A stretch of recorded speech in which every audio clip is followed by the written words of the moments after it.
विशाल कुमार पांडे और आप देख रहे हैं स्वदेशवाणी। बहुत सारी मुद्दाएं हैं जिस पे भाजपा का कहना है कि बहुत सारी ऐसी चीज़ें हो रही हैं राज्य में जो गलत है, कहीं ना कहीं उन पर ध्यान देने की ज़रूरत है। अगर बात हम शुरू करें टीएसी से, ट्राइबल एडवाइजरी काउंसिल से, तो उसमें भी बहुत सारी कमियां गिनाई जा रही हैं। आज इसी को लेकर के नेता प्रतिपक्ष बाबूलाल मरांडी जी ने एक प्रेस वार्ता किया जिसमें उनके साथ राष्ट्रीय अध्यक्ष, अनुसूचित जनजाति के राष्ट्रीय अध्यक्ष समीर उरांव जी भी थे।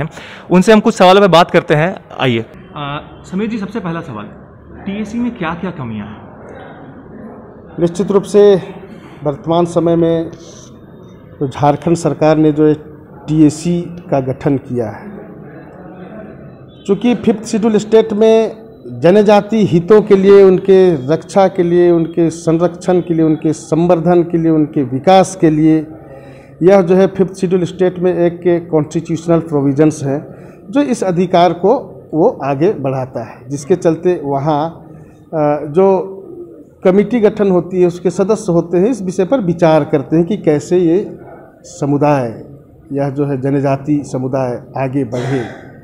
तो ये एक कॉन्स्टिट्यूशनल प्रोविजंस है। लेकिन यह प्रदेश ने जिस प्रकार से जो है संविधान को दरकिनार करते हुए, एक प्रकार से कहा जाए अवमानना करते हुए, एक मंत्री परिषद के अंदर इस टीएसी का गठन करने का और उसमें नियमावली बनाने का यह परंपरा शुरुआत किया है। यह अधिकार राज्यपाल, महामहिम राज्यपाल महोदय के पास यह होता है और इसको ये लोग अवमानना करते हुए यह एक तरह से अतिक्रमण किया।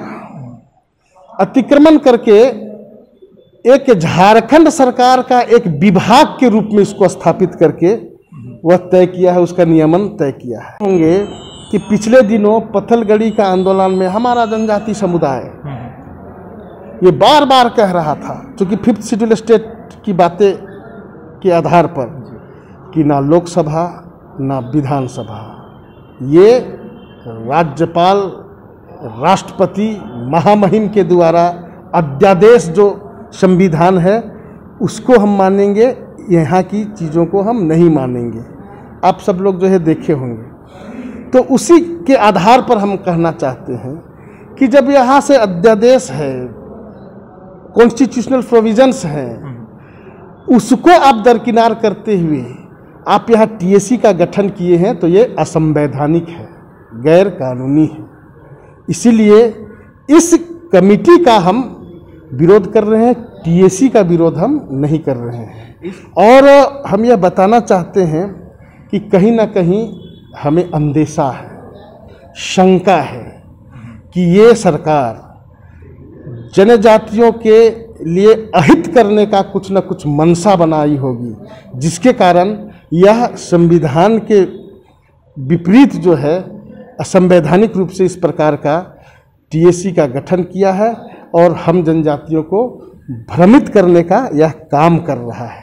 अच्छा, टीएसी का गठन एक तरह से देखा जाए, आपका भाजपा की तरफ से कहना आ रहा है कि कहीं ना कुछ एक बोला जाए तो हिडन एजेंडा है सरकार का, जिसको वो मंशा शायद वो पूरा करना चाहते हैं। लेकिन क्या जरूरत आन पड़ी कि मुख्यमंत्री खुद अध्यक्ष का पद अपने पास न रखा, गवर्नर से हटा करके मुख्यमंत्री खुद अपने पास क्यों रखा? देखिए, इसमें जो है टीएसी के लिए जो प्रोविजंस किए गए हैं, प्रावधान किए गए हैं, उसमें टीएसी कमेटी के अंदर का ही कोई ना कोई जनजाति यह अध्यक्ष हो सकता है। उल्लेख नहीं है कि मुख्यमंत्री ही इसका अध्यक्ष हो, ये जरूरी नहीं है। जरूरी यह है कि जो विधायक हैं, जो उस कमेटी में जो सदस्य होंगे, वो 2/3 विधायक होना चाहिए और जो है उसमें मनोनीत भी सदस्य होंगे। तो वो मनोनीत सदस्य के लिए हम लोगों ने जो महामहिम राज्यपाल के पास जो जिस प्रकार से संवैधानिक यहाँ तय किया गया है, जो उसको हम लोग विरोध करते हुए महामहिम राज्यपाल के पास हमारे भारतीय जनता पार्टी एसटी मोर्चा के नेतृत्व में प्रदेश अध्यक्ष माननीय दीपक प्रकाश जी के नेतृत्व में वहाँ गई थी। उस समय राज्यपाल महोदया को साफ साफ भारतीय जनता पार्टी का अपना जो है स्टैंड भी बताया है कि ये गलत तरीके से ये गठन हुआ है। और इसमें जो है अध्यक्ष मुख्यमंत्री ही होना है, यह मतलब जरूरी नहीं है। और इसमें हम लोगों ने एक मांग और किया है कि यह प्रिमिटिव ट्राइब क्षेत्र भी है, कहीं भी राजनीतिक दृष्टि से वो उनकी भागीदारी नहीं है, तो उनका भी विकास के रास्ते राजनीति का अधिकार के रूप में कहीं ना कहीं ऐसे टीएसी का सदस्य हो जिससे कि वो अपने विचार करते हुए, परामर्श करते हुए नीतिगत चीज़ों का निर्णय ले करके उनके लिए भी विशेष प्रकार से कुछ कार्य हो सके।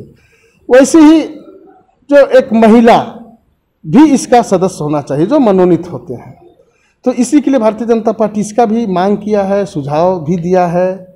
अगर यह संवैधानिक तरीके से गठन करके जो इसको वो संचालन करना चाहते हैं तो भारतीय जनता पार्टी इसका लगातार विरोध करेगी और आने वाले दिनों में नहीं मानेगा तो आगे और भी कदम इसके लिए उठाने के लिए विचार करेगी। मतलब निर्णय एकदम तय है कि जो 3 सदस्य हैं भारतीय जनता पार्टी के उस कमेटी में, वो जब तक मांगे पूरी नहीं की जाएंगी, जब तक सुचारू रूप से इसको नहीं लाया जाएगा, तब तक इस कमेटी का बहिष्कार करेंगे। बहिष्कार नहीं, उस बैठक का बहिष्कार करेंगे। कमेटी बैठक का बहिष्कार कीजिएगा, क्योंकि वो कमेटी को ही वो असंवैधानिक बोल रहे हैं, तो कमेटी ठीक हो इसके लिए तो खुद बोल रहे हैं।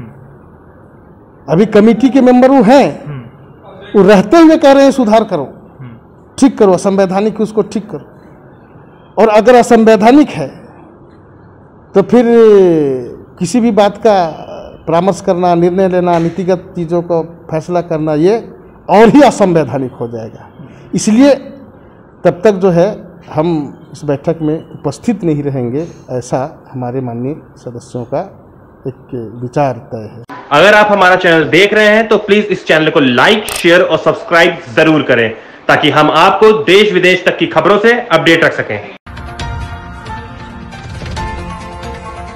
स्वदेश वाणी।